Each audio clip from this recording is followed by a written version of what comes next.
बहुत होश में चयन कर ले। गुरु, वेश, मंत्र, ग्रंथ, पंथ एक बार बार बदले नहीं जाते। ये सांगोपांग एक बार स्वीकार कर ले और आजीवन वैसे ही चले। अब वो रस स्थिति के लिए आगे बढ़ाने के लिए चलावें, वो प्रभु की बात है। हमारा बदलने का भाव नहीं होना चाहिए। वो पहुंचाते चले जाएंगे, आगे बढ़ाते चले जाएंगे। जैसे अपने पहले नैष्ठिक ब्रह्मचर्य, वो महावाक्य, संन्यास, और फिर इधर आए शरणागत, फिर इधर निज। तो हमारे गुरु ये बदलते दिखाई दे रहे, लेकिन मेरी दृष्टि में नहीं। मेरी दृष्टि में वही सच्चिदानंद गुरुदेव हमें जगह जगह पर हाथ पकड़कर आगे बढ़ा रहे हैं। जो मंत्र जाप करने वाले हैं वो आगे चल करके स्वरूप बोध अर्थात सहचरी भाव या गोपी भाव, जो जिस भाव का होता है उसको साक्षात्कार हो जाता है। ये ना स्थूल देह है, न सूक्ष्म देह है, न कारण देह है, न यातना देह है, न देव देह है। ये जैसे प्रिया प्रीतम वैसे ही ये भाव देह है, बिल्कुल वैसे चिदानंदमय भाव। ये तब साक्षात्कार हो जाता है उपासक। जो आज आप अभी पीछे सूत्र सुन रहे हैं उनके अनुसार जहां काम नष्ट हुआ और युगल मंत्र निरंतर चल रहा है, तो इसी निज मंत्र से स्वरूप बोध हो जाता है। स्वरूप बोध अपना सहचरी स्वरूप से अपने आप का दर्शन अनुभव होने लगता है। फिर वो देखता है परम सुंदर दिव्य वृंदावन। वृंदावन के कदम वृक्ष के नीचे विशाल कदम वृक्ष है, सुंदर चौकी, रत्न सिंहासन विराजमान है और रत्न सिंहासन फूलों से सजाया गया है। बहुत सुंदर छत्र है, कितना सुंदर नवीन नवीन हरित पत्ते और सुगंध छाई हुई कदम्ब के फूल की भौरे मंडरा रहे हैं। उसके नीचे बहुत विशाल चबूतरा, उसमें सुंदर सिंहासन, सिंहासन फूलों से सजाया गया, ऊपर छत्र, नीचे चौकी, चौकी फूलों से सजी जिसपे युगल चरणारविंद विराजमान होते। सिंहासन पर बैठकर उस चौकी पे चरण, उस पे भी फूल सजे हुए हैं, प्रिया प्रीतम गलवहियां दिए हुए विराजमान है।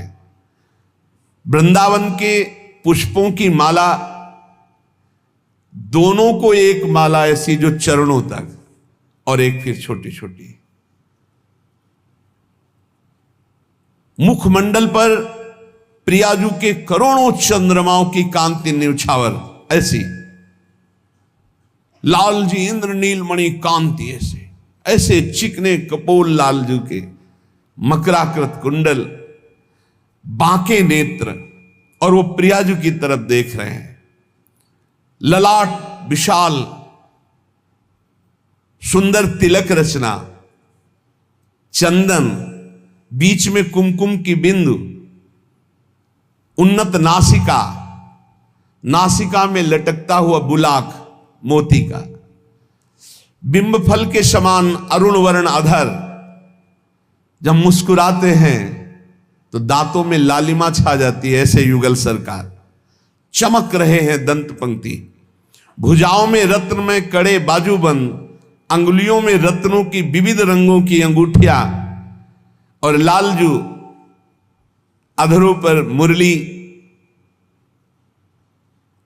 लालडीजू, लालजू के कंधे पर बाहु विराजमान किए हुए, लालजू की बड़ी सुंदर अलकावली, श्री चरणों में युगल सरकार के नूपुर, रत्नमय करधनी, मस्तक पर मयूर पिछ चंद्रिका की तरफ झुका हुआ, चंद्रिका मयूर पिक्ष की तरफ झुकी हुई, और सुंदर पुष्पों के, विविध पुष्पों के आभूषण, माला, श्रृंगार।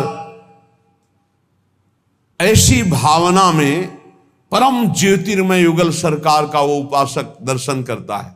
भाव देह से प्रिया प्रीतम विराजमान है। कोई सखी चंवर डुला रही, कोई व्यजन कर रही है, कुछ नृत्य कर रहे हैं, कुछ वाद्य, और श्री जी हमारी ओर देख रहे। लालजू बाकी चितवन से श्री जी की ओर और श्री जी हमारी ओर देख रहे, ऐसा उपासक देख पा रहा है। तपाए हुए स्वर्ण की सी देह प्रभा, नीलांबर झलमल झलमल गोरे अंग पर हो रहा है। मंद मंद मुस्कुराती हुई श्री जी हमारी ओर देख रहे, ये कृपा कटाक्ष। चकोर की भांति लालजू श्री जी के मुख चंद्र का पान कर रहे हैं और श्री जी करुणा बरसाती हुई हमारी ओर देख रहे। श्री चरणों के जो नूपुर, इनसे मंत्रों का नाद होता है प्यारी जू के। जरा सा तो मुखर हो जाते हैं नूपुर। उपासक भावदेव में अपनी प्यारी जू के नूपुरों की ध्वनि, लालजू के अधरों में विराजमान बंशी ध्वनि, विविध सेवा परायण सखियों के दर्शन, उपासक उसी समय जिस सुख का अनुभव करता है वो सुख मोक्ष में भी नहीं है, इसलिए मोक्ष सुख का भी त्यागी हो जाता है। हमें इसी सुख की लालसा करनी है। बड़ी कृपा हो गई कि अपने लिए सब बानक बन गया। रसिक गुरुदेव मिल गए हैं, श्रीधाम वृंदावन मिल गया, प्रिया प्रीतम की उपासना मिल गई। जो अपने में त्रुटि है वो इसी मंत्र से, इसी नाम से, इसी उपासना से सब दूर हो जाएंगी। वृंदावन जैसा धाम मिल गया, अब चिंता क्या करनी है, अब केवल चिंतन करना है। कैसा चिंतन करना है? बोले जैसे परदेश गए हुए पति का पतिव्रता चिंतन करती, बेविचारणी नहीं। बेविचारणी तो उसको उसका राग ही नहीं है अपने पति पे, तो कैसे चिंतन करेगी? पतिव्रता जो पति परायणा है, विदेश गए हुए पति का जैसे पति परायणा चिंतन कर, वो सोहनी लगा रही पर उन्हीं का चिंतन, उन्हीं की बातें, उन्हीं का रूप, उन्हीं का नाम, उन्हीं का चिंतन, ऐसे दीन भाव से सदा सर्वदा प्रिया प्रीतम का चिंतन। साधक को लीला गुण गाने का व्यसन हो जाना चाहिए। ये सदगुरुदेव भगवान में देखा है। हर समय धीरे धीरे से ताली बज रही, कोई न कोई पद गुनगुना रहे हैं। ये मान जाओ बहुत कम समय है, बहुत सहज सरल बात है। नाम वाणी जहां श्याम श्यामा तहां। मंत्र में मन लगे तो ठीक है, ना लगे तो कोई बात नहीं, पद में जरूर लगाओ, पद गुनगुनाओ, इसमें मन लगने की बात नहीं। अब हम गुनगुना रहे हैं, पद कोई भी उठा लेते हैं। श्रीमद चतुरासी जी में 84 पद हैं। अगर आपको 84 कंठस्थ नहीं है तो 2-4 तो हो ही गए होंगे। अच्छा, कुछ कंठस्थ नहीं तो आरती वाले तो हो ही गए हैं ना। आज निकी बनी श्री राधिका नागरी और आज नागरी किशोर बनी श्री राधा मोहन जू की जोड़ी, ये तो याद ही हो गए होंगे सबको। इन्हीं को बार बार चलाओ, आप देखना इनका प्रभाव देखना, बहुत महिमामय है। इस मार्ग के उपासक को लीला गुण गायन में आसक्ति होनी चाहिए। आसक्ति, अब हम इसके बिना रह नहीं सकते। बहुत कृपा होती है। अब जैसे चुप शांत हुए, बिना प्रयास के पद चल रहा है, तब आपको कैसा आनंद होगा। बिना प्रयास के प्रिया प्रीतम का चिंतन चलने लगा, बहुत सुख का विषय है, बहुत आनंद का विषय। एक बार हिम्मत करके लग जाइए। बहुत लंबे समय से जैसे अपने पति के वियोग में दुखित होकर के निरंतर अपने पति का चिंतन पतिव्रता करती है, ऐसे ही उपासक का चिंतन। जैसे घोंसले में बैठा हुआ जिस पक्षी के बच्चे के अभी पंख नहीं निकले, वो केवल मां के सहारे है। अजात पक्षायु मातरम खगा, ऐसा चिंतन अपने इष्ट देव का हो। वो केवल मां की बाट जो रहा है। देखो इसमें क्या साधन है। सच्ची शरणागति का स्वरूप ये है। अजात पक्षायु मातरम खगा, जिस बच्चे के, चिड़िया के बच्चे के अभी पंख नहीं निकले, वो घोंसले में बैठा है, उसका आहार विहार सब मां के ऊपर निश्चित है। वो केवल मां की बाट जो होता है, ऐसे शरणागत को केवल भगवदाश्रित, केवल प्रभु की बाट जो होनी चाहिए, प्रिया प्रीतम की।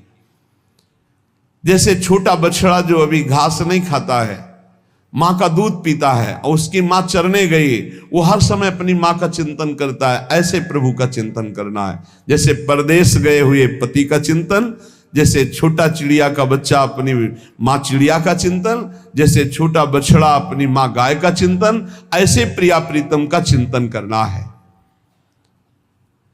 उपासक को दैन्य भाव से प्रभु से कहना चाहिए, हे प्रभु संसार सागर अन्नाथो पुत्र मित्र गृहाकुलात् गोप्तारो में युवा में प्रपन्न भय भंजनो। प्रभु मैं पुत्र में, पत्नी में, घर में फंस गया हूं। प्रार्थना करनी चाहिए, प्रभु इस संसार के राग में इतना फंस गया हूं। दो बातें कही तो विरक्त के पास तो ये सब नहीं, पर वो संसार के राग में फंस जाए। ये संसार है, शरीर की वासनाएं, भोग नाना प्रकार की, गृहस्थ में स्त्री पुत्र परिवार आदि। प्रार्थना करनी चाहिए, नाथ मैं इनमें फंस चुका हूं और आप है शरणागत भय भंजन। तो हे युगल सरकार मेरी समस्त आसक्ति को हटा दीजिए और ये आसक्ति अपने चरणों में लगा लीजिए। मैं जो कुछ भी हूं, जैसा भी हूं, आपका हूं। मेरे लोक परलोक सब आपके चरणों से है। मैं आप दोनों श्यामा श्याम के चरण कमलों में अपना समर्पण करता हूं। पर प्रभु यो अहम ममास्ति यत्किंचित् दिहि लोके परत्र च तत्सर्वं भवतो रद्ये चरणेषु समर्पितम् अहमस्य अपराधाना मालयस्त्यक्त साधनः अगतिश्च ततो नाथो भवन्तावेव मे गति। प्रभु मैं अपराधी हूं, ये प्रार्थना करनी चाहिए। अपराध का भंडार हूं, मेरे अपराधों का पार नहीं है। नाथ मैं साधनहीन हूं, गतिहीन हूं, जीवन भर अपराध किया है, अब आपकी शरण में आ गए हैं। अब चाहे दंड दो चाहे क्षमा कर दो, अब आपके सिवा हमारा कोई नहीं है। हे राधाकांत तवास्मि राधिका कांत कर्मणा मनसा गिरा कृष्ण कांते तवई वास्मि युवावेव गतिर्मम। हे राधाकांत मैं आपकी शरण में हूं, तन से मन से वचन से आपको समर्पित हूं। आप मेरी गति हो, आपके चरणों में आ पड़ा। अब आप मेरी तरफ ना देखकर अपनी तरफ देखिए, अपनी उदारता की तरफ, कृपालुता की तरफ देखिए। मेरी तरफ देखेंगे तो मैं नीच हूं, अधम हूं, महान पाप किए हूं, जीवन भर अब आपकी शरण में आया हूं, अब आप स्वीकार कर लो। हे कृपा की खान, कृपा पूर्वक मुझ अपराधी को स्वीकार कर लो, दास बना लो, सेवा का अधिकार प्रदान करो। भगवान शंकर जी ने देवर्षि नारद जी से एक बार कहा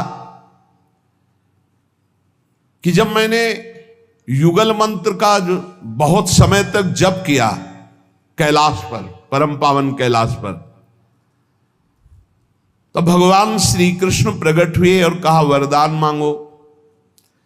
मैंने बारंबार प्रणाम करके कहा प्रभु सर्वानंदमयी, समस्त आनंदों का आधार, नित्य मूर्तिमान रूप, जिसे निष्क्रिय शांत ब्रह्म कहते हैं परमेश्वर, मैं उसे देखना चाहता हूं, आपके उस स्वरूप को। भगवान ने कृपा करी, सामने पहले यमुना जी प्रकट हुई, फिर वृंदावन प्रकट हुआ, फिर जो अभी शोभा बताई युगल सरकार की, कदम्ब के नीचे ऐसे बैठे हुई, ऐसा देखा कि किशोरी जो बाहु लालजू पर विराजमान किए हुए ऐसे सिंहासन पर विराजमान हैं। इसके बाद भगवान ने कहा कि यदद्य में त्वया दृष्टमिदं रूपम अलौकिकम घनीभूतामल प्रेम सच्चिदानंद विग्रहम। ये जो मेरा अलौकिक रूप है ये निर्मल प्रेममय है, सच्चिदानंदमय है। पार्थिव पांच भौतिक विकारों से रहित, इसलिए मुझे लोग निराकार कहते हैं। त्रिगुण माया से रहित, इसलिए मुझे निर्गुण कहते हैं।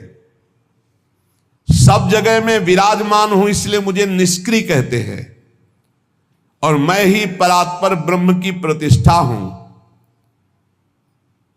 पर मेरे जितने रूप हैं ये सब अंश से प्रकट हुए। मैं इस रूप से, प्रिया प्रीतम के रूप से निरंतर वृंदावन में विहार करता रहता हूं। सृष्टि आदि का कार्य ब्रह्मा विष्णु महेश इनके द्वारा होता रहता है। जो मेरे इस दिव्यता को नहीं जानते हैं, तो हे महेश्वर, वो अपने चर्म चक्षु और त्रिगुणात्मिका बुद्धि के द्वारा ना मुझे देख पाते ना मुझे समझ पाते हैं। इसीलिए वेद मुझे अरूप कहते हैं, वेद नेति नेति कहते हैं। मैं अपने भगवद अंश के द्वारा सब लीलाएं करता हूं, पर ये प्रिया प्रीतम के रूप में निरंतर निकुंज में विराजमान रहता हूं। मेरे ही अंश से ब्रह्मा विष्णु और रुद्र, गर्ग संहिता में पढ़ के देख लेना। पढ़ना चाहिए शास्त्रों को, जिससे हमें पता चलता है हमारे प्रभु क्या है। तो भगवान श्री कृष्णचंद्र जी ने जो विनय की, भगवान शिव ने तो अपना रूप दिखाया यही प्रिया प्रीतम का।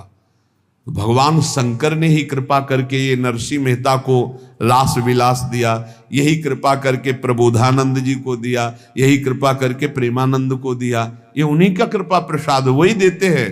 जहां पर कृपा न करें पुरारी, सो न पाओ मुनि भगति हमारी।